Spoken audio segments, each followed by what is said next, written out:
Hola amigos, buenas tardes, bienvenidos una vez más al programa más chafa, La Cueva del Metal, el único canal que pasa la basura más sobresaliente del hard rock y heavy metal.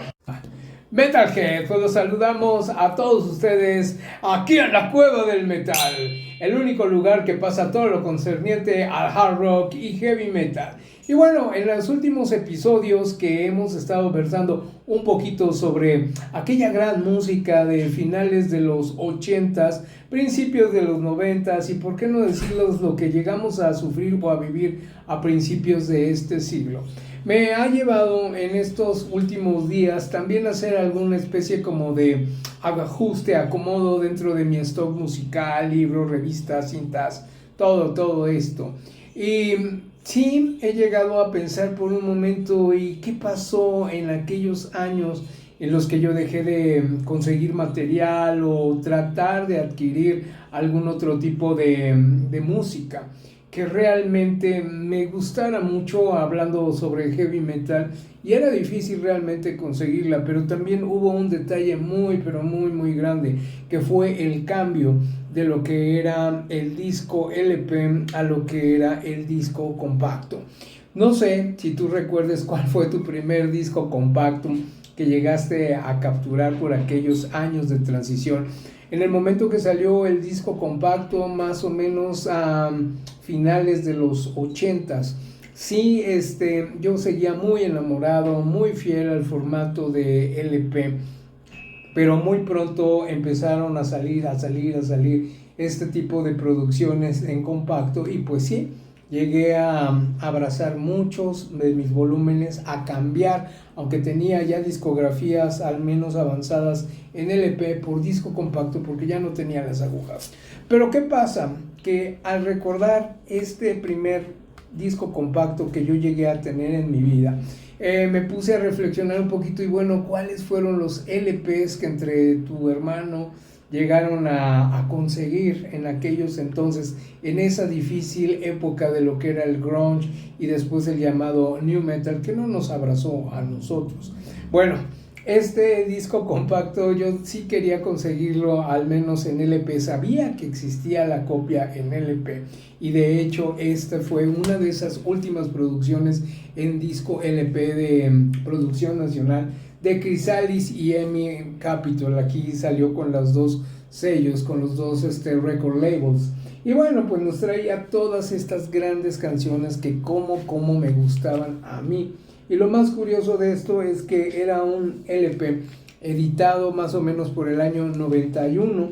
aquí en México, y bueno, este álbum ya había salido producido por ahí en 1990. Pero qué calidad, y era exactamente lo que nosotros seguíamos buscando en las bandas de heavy metal, o lo que venía siendo ya un heavy metal, así como fue denominado, y gracias también yo creo que al señor Bon Jovi. Pues sí, tenían mucha melodía, mucha musicalidad, había grandes riffs de guitarras, unas buenas composiciones, unas buenas letras, que sobre todo nos invitaban a, digamos, de alguna manera al romanticismo. Bueno, había muchas power ballads en aquellos entonces, y sí que las podías vivir o cantárselas a alguna chica. Justo en este álbum, la de I Spend My Life With You, qué cancionzota, ¿no? Spend My Life se llamaba. Pero también la canción con la que abría este álbum, Eye to Eye, o la de Burning Witches, y desde luego el videazo tan grande que era de Opus Night, además la de Fly to the Angels, otra gran balada, ponía este buen álbum en aquellos años 90, 91 a que lo buscaras y que fuera un imperdible en tu colección si eras un poquito más amante de lo que era el heavy metal. Pero previamente, y aquí sí todavía tuvimos la oportunidad de capturar algunos buenos álbumes, teníamos a este de Black and Blue, que ya sabemos la historia y que Tommy Thayer después de unos años participó ya en Kiss,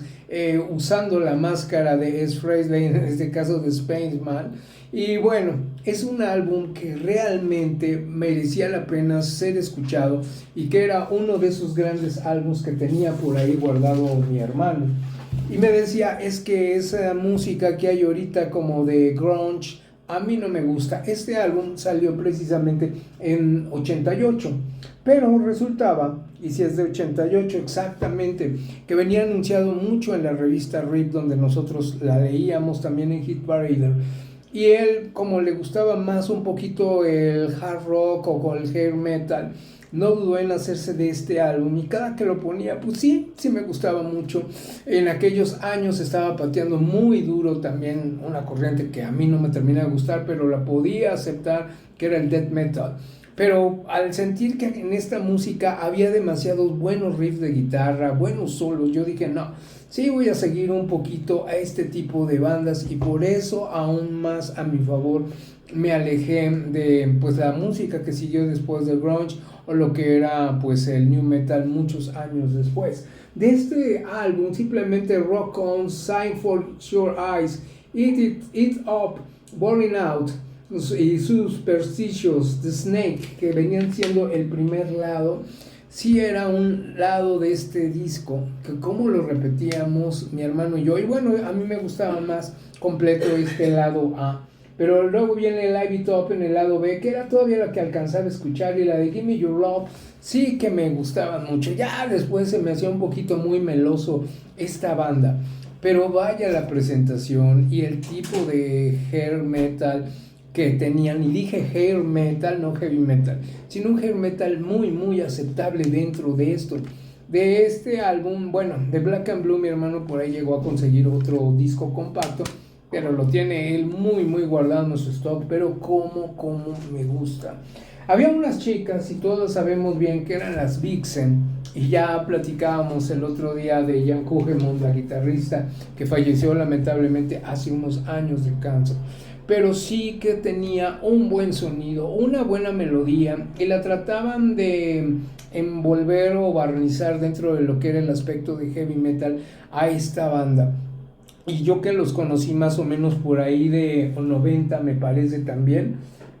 aunque este álbum había salido en 88, sí que pateaba muy, pero muy, muy duro. Las conocí en 89, me estoy acordando, precisamente con la de Age of the Broken Heart. Y vaya que este álbum sí tenía bastantes canciones buenas, con I Want You to Rock, la de Crying, American Dream, por citar ahorita algunas que venían envolviendo el lado 1, el lado A, y que obviamente cuando salió este álbum sí que lo quisimos conseguir por la derecha mi hermano y yo, porque venía la de How Much Love, que ya habíamos visto el video, y que nos seguía manteniendo en ese aire de lo que era el hard rock con tintes de aparentemente heavy metal, que por las letras no eran realmente heavy metal, pero sí eran unas power ballads que podías llegar rescatando de estos artistas que en estos momentos pues te estoy citando. A mí me agrada mucho, por eso cuando por ahí de 91, 92, no recuerdo bien la fecha, sale la banda Contraband, y precisamente a Cher Peterson, que estaba aquí en Vixen, la invitan a tocar con guitarristas, con vocalistas de Shark Island, de Rat, de Tracy Guns, que era de LA Guns precisamente, y no me acuerdo ahorita quién era la otra celebridad, no, Bobby Blotzer, que era precisamente de Rat. Entonces era un power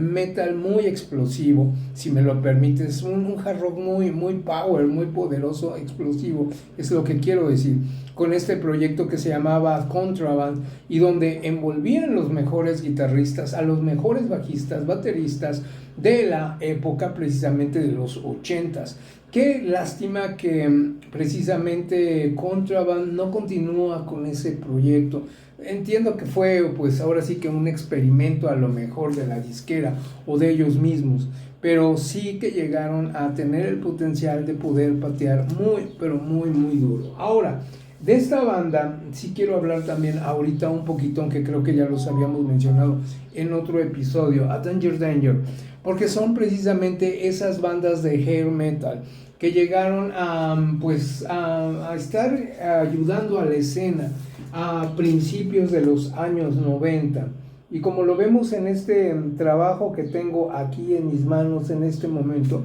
al haber sido un álbum con todo y todo que salió en 89, todavía el potencial de Danger Danger se llegó a abrazar a la siguiente década, muy al inicio, Tienen otro álbum donde viene un gorilita cargando a una chica, es un dibujo como de caricatura ahí en la selva, y se llama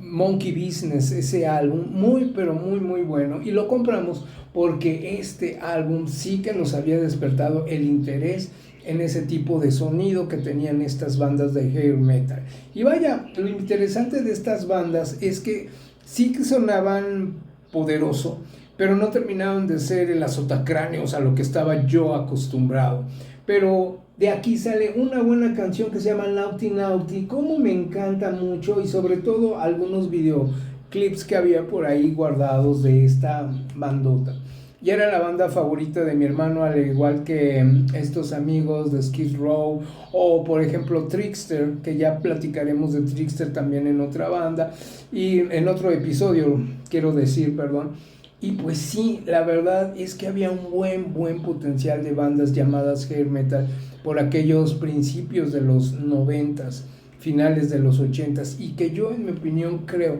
que debieron de haber sido las bandas que hubieran seguido con la continuidad de la industria del metal o el hair metal, como le decían, o por qué no llamarlo un hard rock muy poderoso, porque yo creo que ya estaban muy lejos de ser llamados heavy metal por el sonido y la temática de las canciones, pero sí era una música muy agradable, y además los solos de guitarras, la instrumentación, las letras que tenían estas bandas sí que merecían la pena seguir siendo escuchadas, pero la industria se encargó de enterrarlas y nos dejó a muchos de nosotros como metalhead o heavy rockers con el deseo de querer seguir escuchando este tipo de música. Yo sé que hay otros artistas, y lo he citado, por ejemplo Doro con Fear Mature. Este álbum no llegó a representar, en mi opinión, como era el anteriormente al Triumphant Agony. Aquí sí